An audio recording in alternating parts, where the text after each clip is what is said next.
Welcome into the Odds and Audibles podcast. Matt Prehm, Erik Skopil, Jared Mack on the show for your Friday edition. When you listen to this, we're probably going to be in the car driving to Pullman. Maybe we'll listen to it in the car. I don't know. Be kind of weird. Hey, But Friday edition of the podcast, getting you ready for Oregon at Washington State. Cougars are 3-0 on the season. Ducks 2-1, ranked 15th in the AP poll.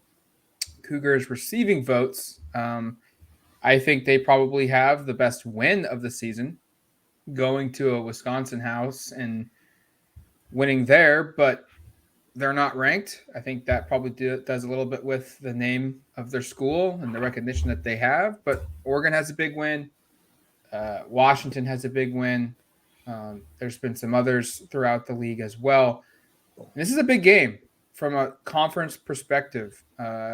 It's a show me game, I think, for both schools. And the Ducks are going in with pretty much a healthy lineup. We're basically tracking two guys that are their status is kind of unknown right now. That's Justin Flo at linebacker, running back Byron Cardwell. Both guys participated at practice in limited capacity. Don't know much more than that. Lanning's not telling us, which I kind of understand. We've talked about at length on this show the other injuries. Nothing has changed there, long term and short term wise. So it's certainly going to be a game where, for me, it's a show me game. If Oregon is truly as good as we think they are, guys, they should win this one. They're about a 7-point favorite. I haven't checked the updated lines yet, but they were about a touchdown favorite. If Washington State is as good as they should be in contention and they should be able to win this game. For me, it's a very telling game for both squads. yeah, I'm in total agreement there because what Oregon hasn't done is shown they can do it on the road, right? Yeah. I mean, they've got dismantled in Atlanta. Obviously, Georgia's going to be nearly impossible to beat anywhere in the country. Like if that game was in Eugene, you couldn't convince me that game is probably that close. Like I bet if that game was in Eugene, does Oregon get a couple touchdowns? Maybe. Does Georgia score couple fewer touchdowns? Maybe. But I'm thinking that game's still like at least 5 score difference. Like those teams aren't. That's just a different animal. So that part, I'm not putting too much stock into. Oh man, Oregon can't win on the road based upon losing that game. But they haven't done it yet. They went home and played 2 really really good games at home. I think that stands out. We were talking a little bit off air after we did the podcast with Jamie Vinnick, Kook fan, which I encourage you guys to listen to, Jared and I and Jamie, about the Bo Nix quarterback splits. And I posted it. Jared wrote a story on it. I ended up including it on some of my Skopil stuff this week. His home and away splits are pretty startling. He's been absolutely incredible at home as a quarterback. Should I run? I'm going to run through it just really quick. I guess if we're doing a key to the game, this is one of mine. It's just like you need Bo Nix to play really well. But here's what Bo's done at home versus on the road. He's had 20 home games in his career, including Oregon and Auburn. He's 16-4 in home games, 65% completion percentage, averaging about 230 yards passing per game, 30 touchdowns, 2 interceptions, 14 rushing touchdowns, a QBR of about 150. Those are awesome numbers.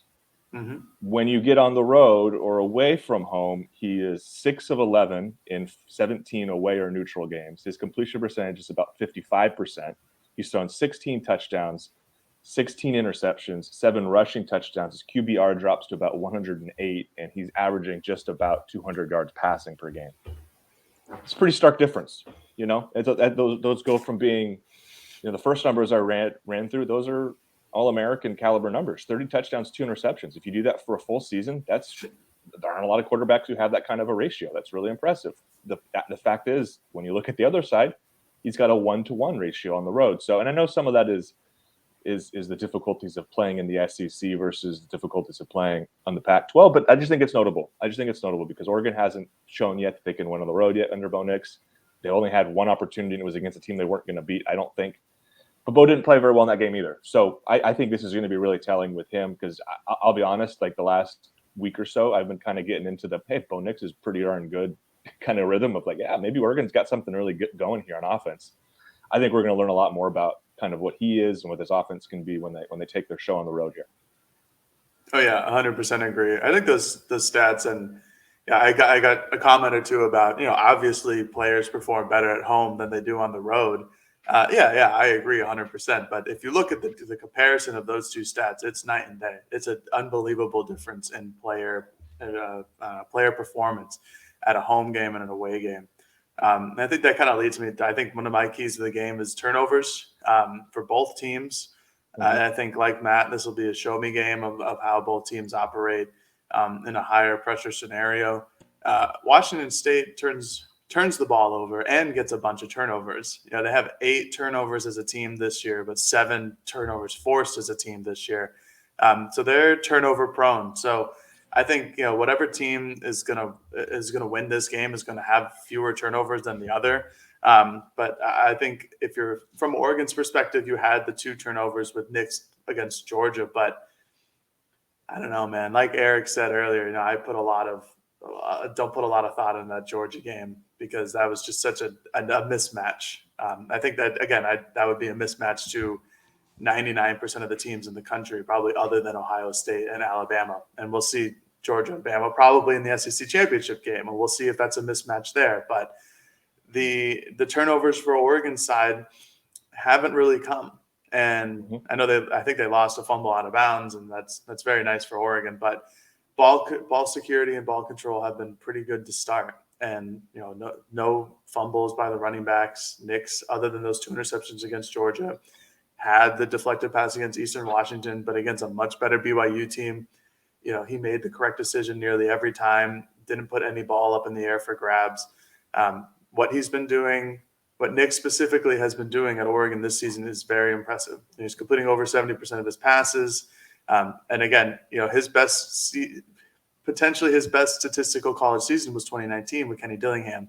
This is his second year working with him. It seems like they got a real rhythm and a real flow. And I think Oregon's offense, at least in my perspective, is much better than what I had anticipated. And turnovers are going to, you know, take away chances for Oregon to score the rock. And I think if they have as many opportunities as possible, I think that they're going to sneak in there. Washington State defense is stout on paper.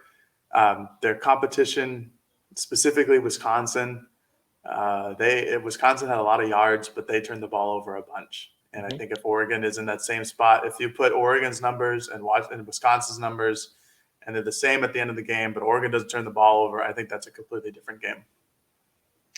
I didn't give a key, but mine goes exactly with both of you guys are talking about, and it's very cliche. Win the trenches, because Bo Nix talked about it. When he gets into this rhythm in the first half, the last 2 games, I think he was 10 for 10 to start the game against Eastern Washington, 8 for 9 in the first half against BYU. And he brought up the fact that it's Kenny Dillingham getting some play calls, you know, easy, successful plays to get him into rhythm. But B, he said it's the offensive line and the run game getting Oregon ahead of the sticks. And they're not being in positions of 3rd and 8, 3rd and 9, 3rd and 10 plus, where they have to throw deep shots, because that's where he said turnovers happen. And that's where bad Bo Nix probably shows up, what Erik was talking about. So for me, it's very cliche, but if Oregon's offensive line can replicate, like what Jared said, what Wisconsin did against the Cougars, and then Oregon just execute, don't make costly self-inflicted mistakes, they should be fine. We shouldn't get the bad Bo Nix experience, because he's not going to have to be asked to throw the ball deep and to throw the ball 40 times in this game. It's going to be a lot similar to what we've seen the last 2 weeks, where it's 20 or less, or even, you know, 25 or maybe 30 at the max from an attempt standpoint. And then on the other side of the football, it seems it's very boring. But if Oregon can generate pressure with 4 guys, that means they can drop 7 into coverage, which helps cover up Oregon's deficiencies opposite Christian Gonzalez at cornerback and in the secondary. Bennett Williams, Jamal Hill, Steve Stevens, those guys they don't have to worry about coming up and stopping the run, and instead can provide, you know, over the top help to Oregon's cornerbacks that are opposite Christian Gonzalez. So very simple, very boring. If Oregon can dominate and do well in the trenches on both sides, they're going to be in a position where they're going to walk out of this game with, I think, a pretty good, impressive win against the Cougars. Now, it's easier said than done. It's on the road Like Erik said, we haven't seen how this team handles a road environment since Georgia, and it wasn't good. That was a road game in my mind. And that's something to watch for. How does this team respond? How does Bo Nix respond? How does the defense respond? What have you? Before we dive into our game picks, we're going to circle back. I don't know if our listeners remember this. If you're new, we did a stock plan with Jared. He put up a buy and sell of some stocks from players. We're not selling anybody today. I don't think we're cashing in our chips on any of our stock options, but we're going to get a stock update of where things currently stand with where we invested all our money, or make believe money, I should say. Yeah, it's not real monopoly money. I don't have $500 to spend this way. So on college players, no, I don't. Yeah, so like Matt said, if you're new here, this is just basically a fantasy football for collegiate athletes for Oregon specifically. I made some formula that made it so that each player had a price per share, and then we got $500 of fictitious dollars and put it into some investments. So far in the season, we're through 3 weeks, obviously. Erik Skopil is leading the three of us. He is plus $256. There we go.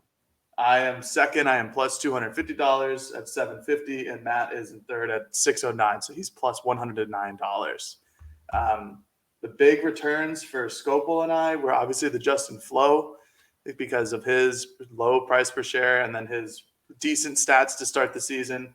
Matt did well on Troy Franklin, who was really impressive to start this year. This week I changed up the formula because I listened to some comments and I listened to Erik as well about that touchdown should probably count for a little bit more than just nothing. So touchdowns do count for more. So for the two biggest dollar makers were Flo and Franklin, offensively and defensively. Terrence Ferguson was another big mover. Defensively, there's not a lot of big movers outside of Flo, just because I thought all the players were stocked appropriately. And frankly, none of Oregon's defense has great stats to start the year. I think Jamal Hill is probably the best, but let me find his. I don't think I bought any Jamal Hill. Did any of us buy Terrence Ferguson? I bought 50 shares of Terrence Ferguson. I bought more than that, I think. Yeah, Erik, you bought – where's Ferguson? Erik, you bought 29 shares of Terrence Ferguson. 29. Okay. I knew I bought a lot.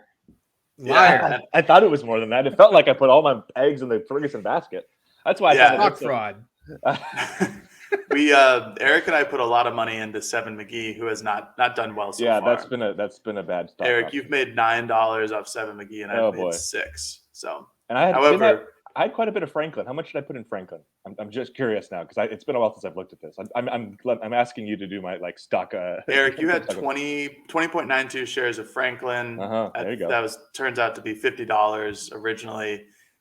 You now have $97, so you gained 47. Matt, you had 25. Your $25 plan raised you $23, so now you're at 48 for your Franklin share. My Dante Thornton is pretty good too, so I'm liking that. But Ferguson, I am plus $59 on right now.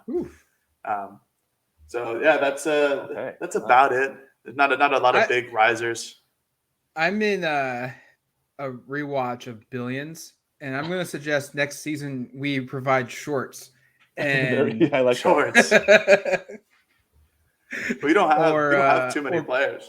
Or maybe we do some options where we can buy some stock for cheap and sell, cash in later. I'm into it. I think we can build off of it. I'm surprised I'm ahead because I in my mind it's funny because the stats are interesting because I was like I know I did a ton of flow and to my perspective because he missed a game and he was pretty quiet against Eastern because he got I think dinged up there. I was like I don't know how much I'm going to get out of that, but it sounds like he's getting me some money. And then I thought my Ferguson Franklin 1-2 punch was pretty good, but I didn't really remember what else I did offensively. I knew I didn't think I had much of anything on defense that had. I'm surprised I'm in the lead, I guess is what I'm saying. Defense is tough. There's not a lot of so far at least. There's not a lot of big gainers. I mean, DJ Johnson has done well. Brandon Dorless, Bennett Williams, just guys that you would kind of expect to have the best stats on Oregon's defense this year. But A lot of guys haven't done significantly better and raised their stock price. Yeah, I'm not surprised I'm in last. I didn't go the explosive high risk perspective. I went the long haul. So my hope is the last quarter of the season is when if I have a chance, that's when I would make the move to surpass you guys. Matt, if it happens. You were a reasonable investor, though. I was very unreasonable. This is not, by the way, this is not how I would operate in real life with my actual stock. I'm like I like all my stuff's in bonds. I don't even go into stocks. Those are two wild, man. Two up. Is and it down. the 80s, the 90s? No, I'm just like very conservative with my investing. So this is not. I would probably follow the Matt approach in real life if we were doing it. It's funny you mentioned bonds. My parents are moving, and they literally found, like, I guess every year for my birthday growing up, this is nothing to do with this podcast, but I've already said it. Let's go. Already going down the road. Every year for my birthday growing up, my grandparents would buy me like savings bonds, and my parents found them. Apparently they were lost. I had no idea they were lost. Oh. But they found them, and they've given them to me as they get ready to move across country. And it's like, cool, this is appreciated, but it's like 0.001% per year. Excellent.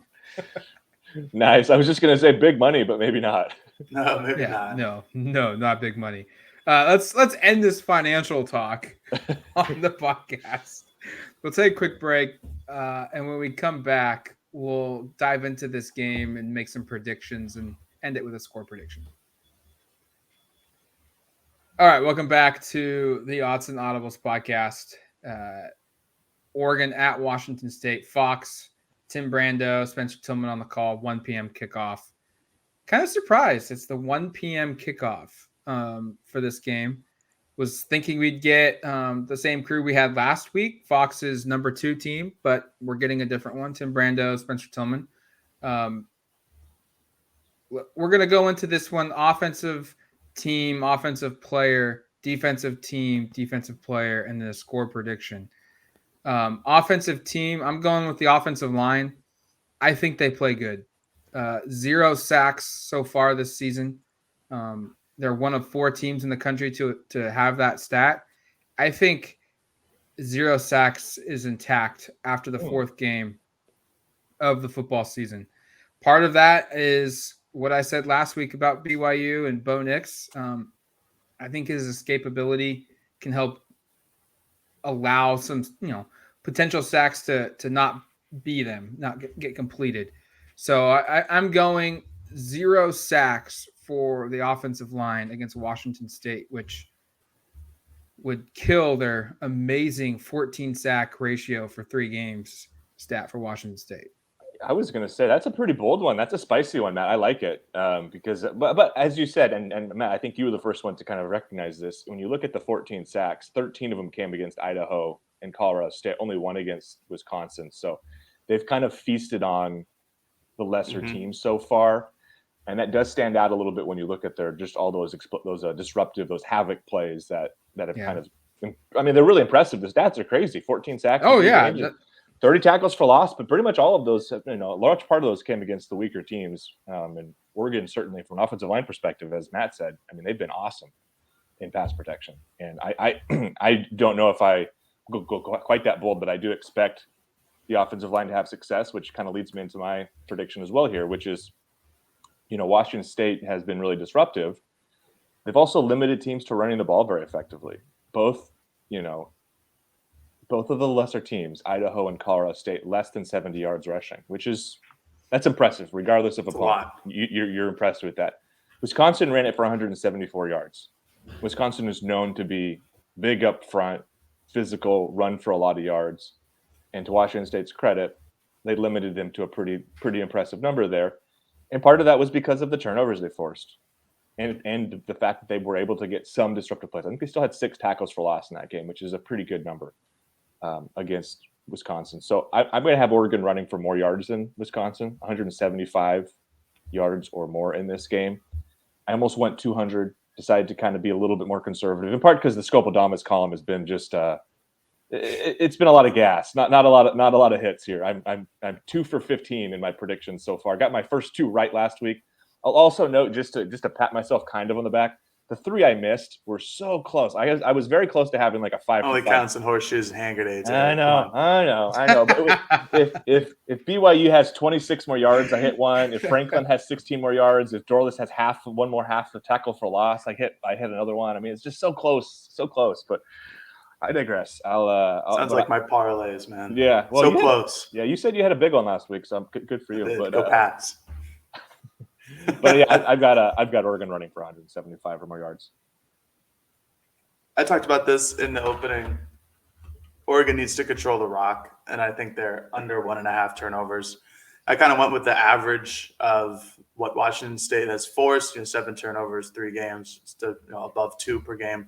I think Oregon will turn the ball over probably once. I'm not sure how, but with a defense like Washington State, who's I think had multiple turnovers in 14 of their last 16 games, it might be 15 of their last 17. I don't remember if that stat was before or after Colorado State. It's impressive. This is what they do. This is how they stay in games. This is how they stayed in the game against Wisconsin. This is how they won against Wisconsin. It goes back to my point earlier of if Oregon controls the rock and limits their turnovers, especially in the red zone, I think that they'll be able to rush against Washington State, and B, I think they're just the far better team. I think they're just the superior team and in talent and especially on the offensive end. I think they'll be able to score points. Cam Ward is a tremendous quarterback for Washington State. The rest of what's around him probably isn't as good as he is. So I think Oregon finishes with under 1.5 turnovers on Saturday. I like it. I like that. I'm offensive player. I said we'd get the full Bo Nix experience against BYU, and I'm going to press this, and maybe I'm going to get burned. I think we get a good Bo Nix game. The stats don't suggest it when he plays away from away from home, like Erik said. But this year, he's just astronomically better statistically than he's been in any previous season. He's 83.3% completion percentage in the first half. That's 5th among FBS quarterbacks this season in the country. He's completing 76.7% of his passes in the first half, which is 6th in the nation. And his 5 touchdown passes in the first half this year are tied for 13th. I just think, I don't know what it is, if it's Dillingham knowing, the history with Bo, and if it's Bo's history with Dillingham and the maturity of a senior, a fourth-year guy. But, he's completing 70% of his passes. His career high was last season at 61. I understand it's a 3-game sample, but that's a big jump from, last year to this season. I just think Bo Nix is going to have a really good game against Washington State. And he's going to complete over 60% of his throws. He's going to see a slight dip. He's not going to turn the ball over. And he's going to account for at least 3 touchdowns in this football game. I just think he's going to come away as the clear better quarterback between him and Cam Ward. Yeah, we haven't noted it yet. Both these quarterbacks are highly regarded transfer quarterbacks. And in fact, if you're looking at the upcoming Oregon schedule, that's makes up most of the opponents, because this conference is loaded with transfer quarterbacks. That was kind of the story of the offseason. A lot of teams went out on the market and found new quarterbacks. Stanford, obviously not a new quarterback, but Arizona will have a new quarterback. And he was Washington State's quarterback last year. We don't have to go through the entire schedule, but you look even after that, there's a couple other ones that are new quarterbacks from other schools. And Ward's been kind of up and down, but Matt, I ran through the negative stuff earlier on Nix, but I'm with you on this one. I'm actually going. I'm with you on. We get good Bo Nix again, and I'm probably more hesitant here because the stats were so jarring when I looked at it. I was honestly just kind of because Jared, you mentioned offhand, you should go look at those home and away splits, and then I went and looked at them and went, oh, those are way worse than I thought they could be. Yeah. Yeah. But I feel like, and maybe I'm going to get burned. I feel kind of like Matt. I'm kind of preparing myself that maybe this isn't going to play out. But I feel like something's different here. And I think Bo Nix has been tremendous the last 2 games. I think as long as the team can win on first and second down, he's been really good on third down because those third downs have been manageable because Oregon has won on first and second, and they've been short yardage or 6 yards, 7 yards at most. They can avoid some of those disruptive plays. And this comes back to the offensive line, which I talked about, establishing the run game. So if I think they're going to run for 175 yards, that means that those third downs won't be as difficult. That means that the offense will have some momentum. And once you get into the red zone, he's been really good the last couple of games. So I didn't do quite as many in-depth predictions as Matt, but I did kind of take the third one he used there as well. I have 3 or more offensive touchdowns for Nix. Could be a couple on the ground, could be a couple through the air, but I think Nix is once again, pretty involved in the offense and plays really well. I like both of those predictions. I thought about going heavy Nix as well, just because he has time in the pocket. I mean, Oregon's pass blocking has been just dominant this year. It's been unbelievable. However, because Nix does so well, there's third and shorts, like Erik mentioned. That's because they have a good running back. So I have Bucky Irving, going for 100+ yards again on Saturday. I think he's solidified himself as the number 1 back. And I think Oregon is very okay with that. Byron Cardwell, again, like as we mentioned on the very, very, very beginning of the show, he was kind of limited in practice this week, and he might not get a lot of reps. Noah Whittington seems to be the number 2, and Sean Dollars is either the third down back or whenever they need to get him another rep, they just kind of pop him in there. I think Jordan James obviously is a power back, but I think Irving is the blend of both.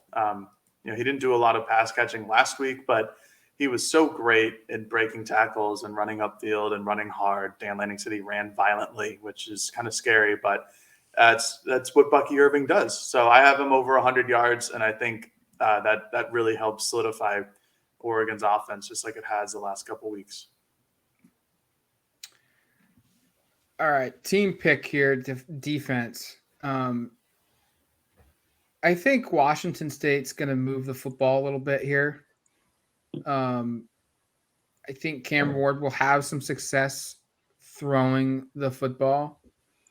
But what's going to separate this game, I think, is the turnovers. And Washington State is certainly a team this season that's been able to create a lot of turnovers, a lot of havoc plays, if you will. I think Oregon, though, is going to be on the beneficiary side of this. Cam Ward's going to try and maybe play-for-play match Bo Nix, and there's going to be a little bit of pressure on Washington State, I think, in this game to kind of keep pace with Oregon because they're going to have a hard time stopping the offense. And that's going to lead to some sloppy, risky plays by the Cougars. And whether it's a tipped ball at the line of scrimmage from someone like Casey Rogers, which gets intercepted, or maybe it's a bobbled pass or a deflection that gets nabbed or an overthrow. I think Oregon's secondary is going to have 2 interceptions in this game. I'm not saying that they're going to be lights out, that they're going to get, they're going to lock everything down, but they're just going to be opportunistic. There's going to be some things that just go their way at maybe the opportune time, and it leads to a couple turnovers. Oregon has 2 interceptions in this football game, which kind of ends up being the difference in Oregon potentially pulling away. Yeah, it's an interesting matchup the more you kind of dig into it. If you look at like the havoc stats, because I did this for my 5 keys to the game, like Oregon has very few defensively. Washington State has a ton. And so you kind of look at it as it's a Washington State defense that's super aggressive, that goes out there and kind of forces the issue.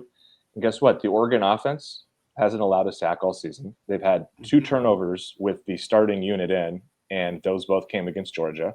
So it's an Oregon offense that's been really good at protecting the football against a Washington State defense that forces the issue. And then the other side, it's a Washington State offense that turns the ball over quite a bit, gets sacked, gives up a lot of sacks against an Oregon defense that doesn't really force a lot of sacks or create a lot of turnovers. So it's kind of this weird, combination of the Washington State defense is really aggressive. The Oregon offense is good against aggression. And the Oregon defense isn't that aggressive, but the Washington State defense so far offense has been pretty turnover prone. So I don't know what to expect really with the turnover stuff, but I think Washington State has been consistently, even against even against Idaho and Colorado State, have been kind of giving the ball away. So I might regret it because Oregon's defense hasn't really shown the propensity to do it. They have 2 turnovers, and they both came against an FCS opponent. They haven't turned over an FBS team yet, even in an impressive win against BYU. They lost their turnover battle 1-0, and I understand that turnover came with the backup quarterback in for Oregon. But I have Oregon forcing 3 turnovers here. I think I took it up 1 from Matt. I think Ward has, and you go and watch the plays where he turns it over, when he kind of steps up and tries to fit it in a tight window, he's had a hard time kind of anticipating safety help. Like the interceptions haven't been like, bad throws where he just throws it to the wrong shoulder, or the receiver, can't collect the ball and it goes flying in the air. It's been, he tries to put it in a really tight window where, hey, if the safety is not coming through, maybe it's a touchdown, but the safety dives across and grabs it. So I think he's going to make a couple mistakes like that. And I do think Oregon defensively can be more opportunistic than they've been so far. So I've got 3 forced turnovers for the defense. Yeah, I got another turnover prediction. Again, it goes back to what I said. I'm with Erik. I have over 2.5.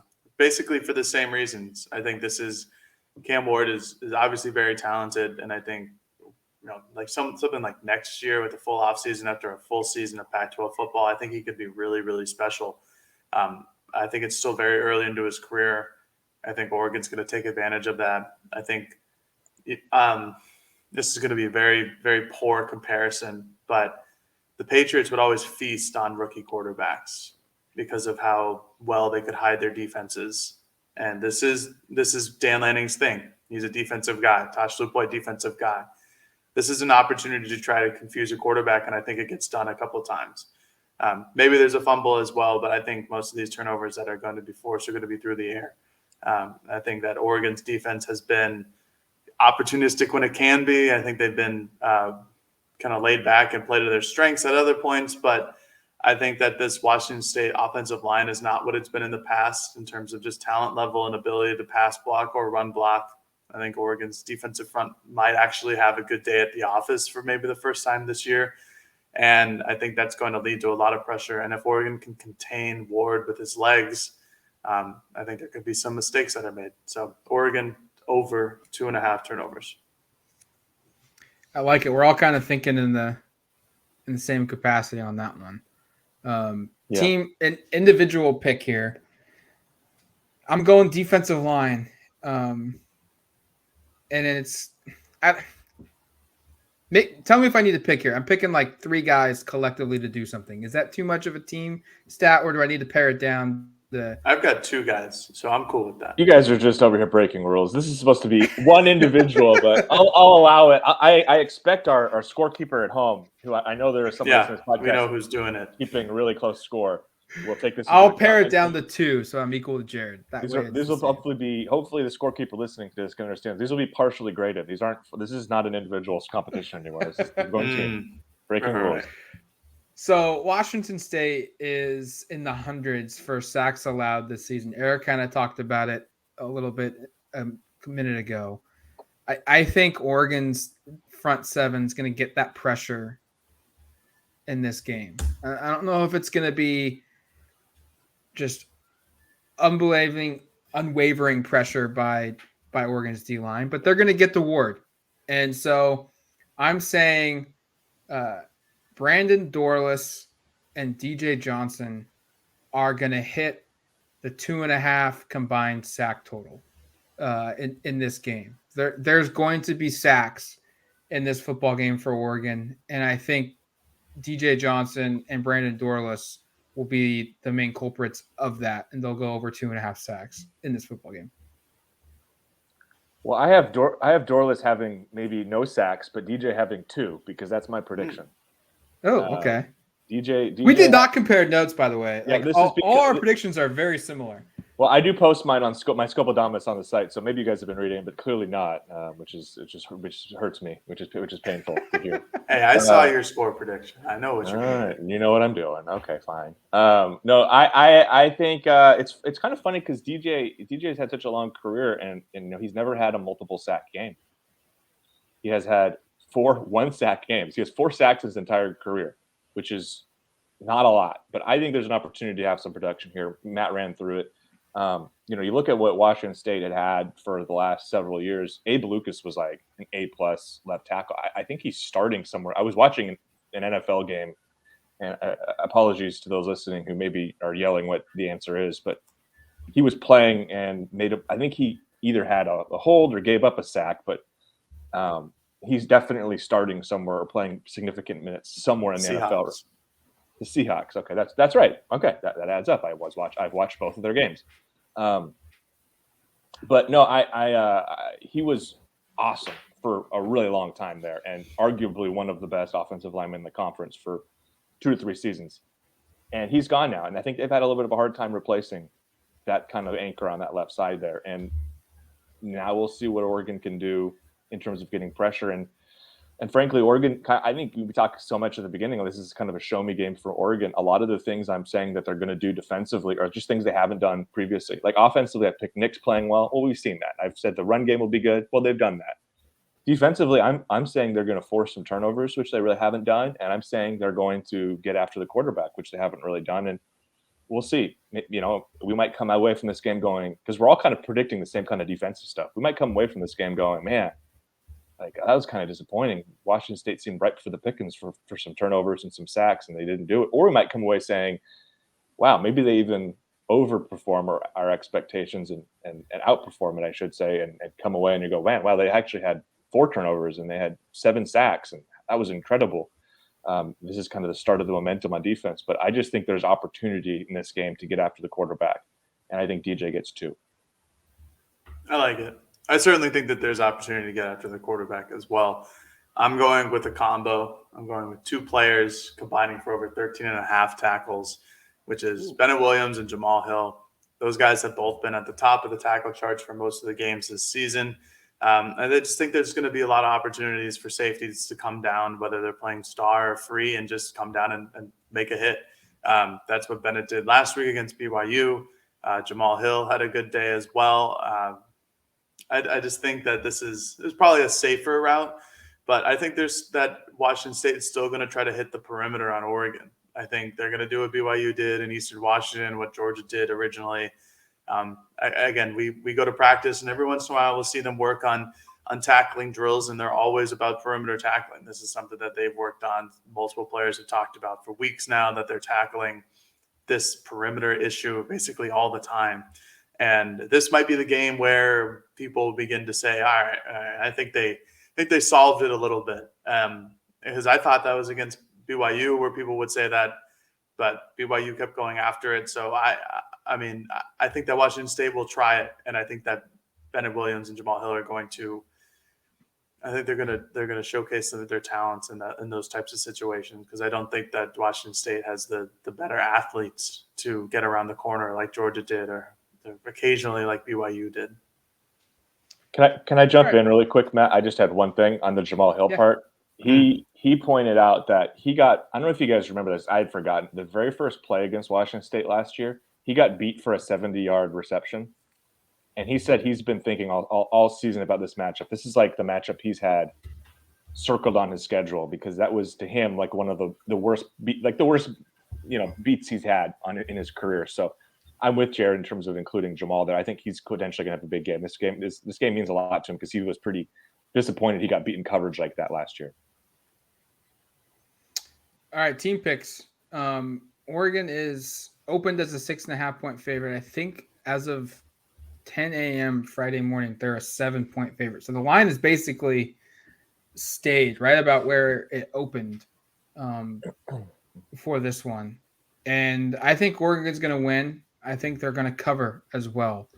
I'm buying into the fact that a lot of these stats that Washington State has produced that are pretty impressive are inflated by playing pretty significantly inferior talent.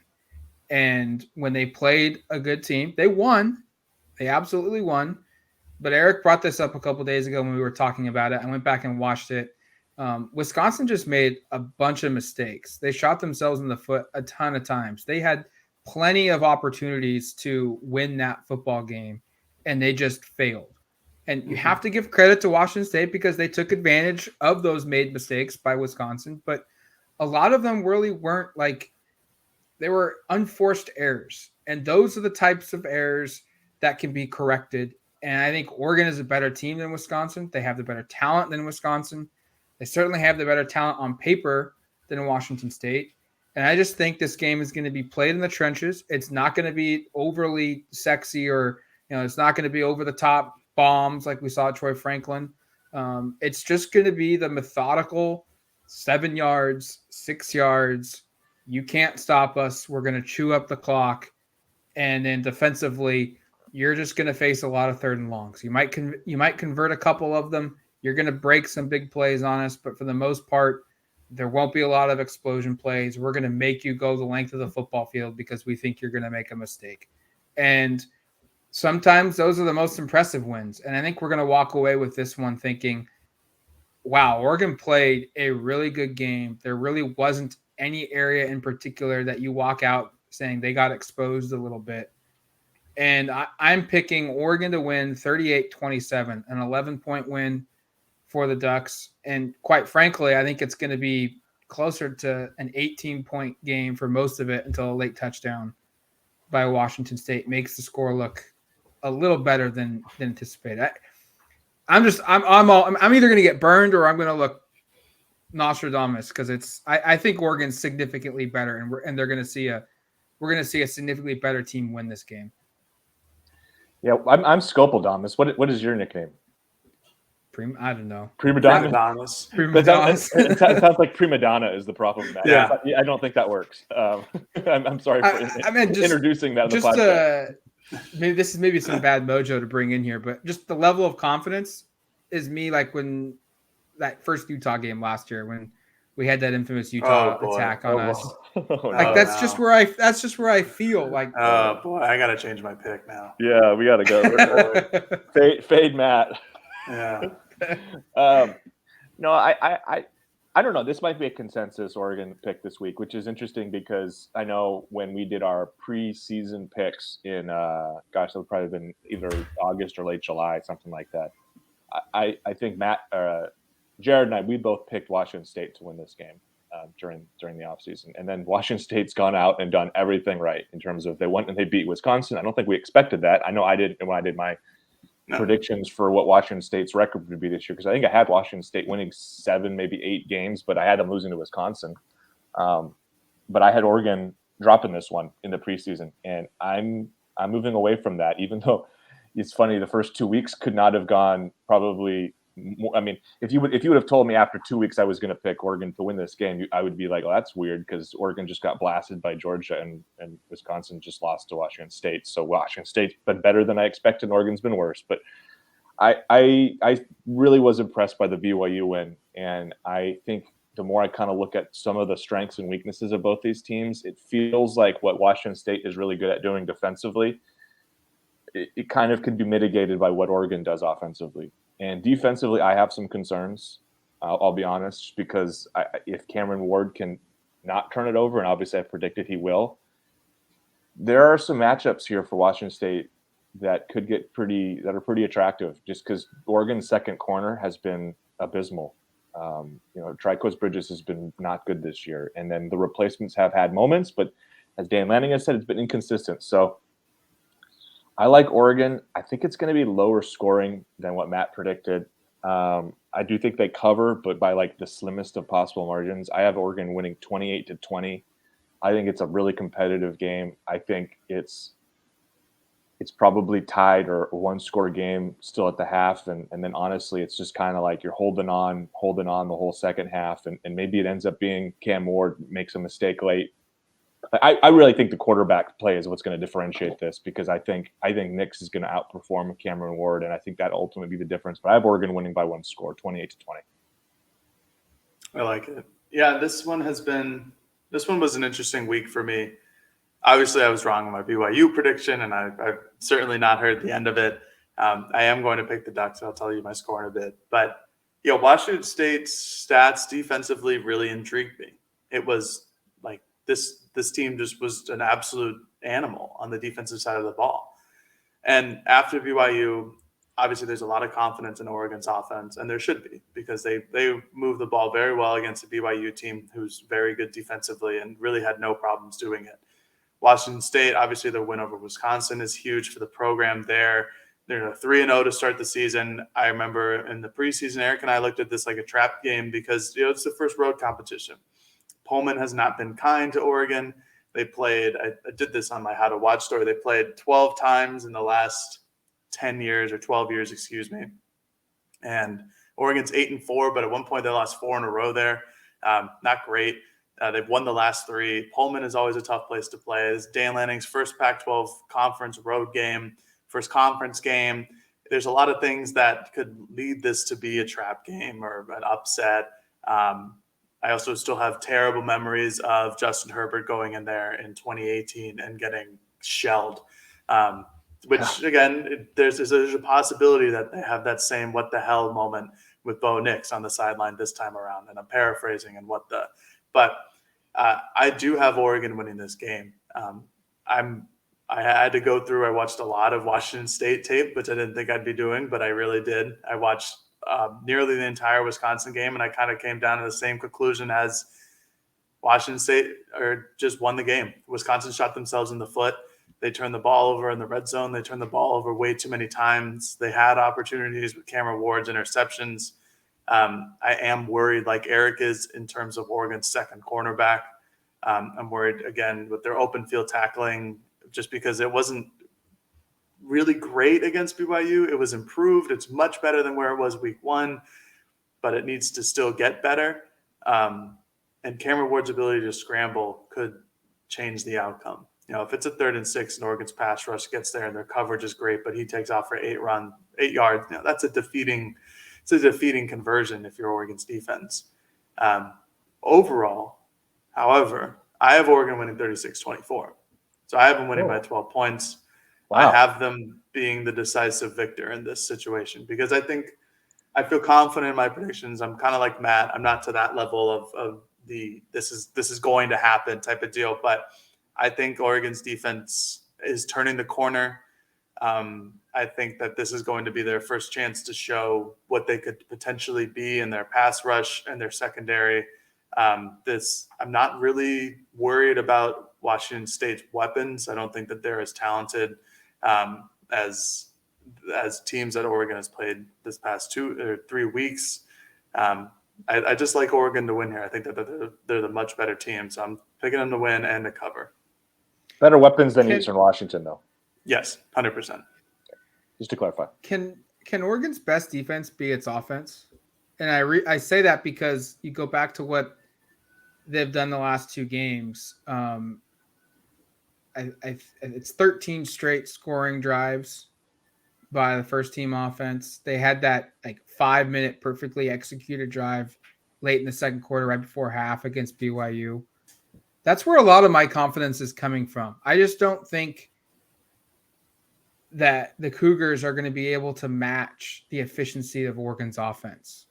I don't know if they're going to score, their first 6 straight drives of the game of this one, but it's demoralizing when you can't get stops, and then your offense kind of presses a little bit to try and make up for, hey, our defense can't get stops. We have to score every drive now.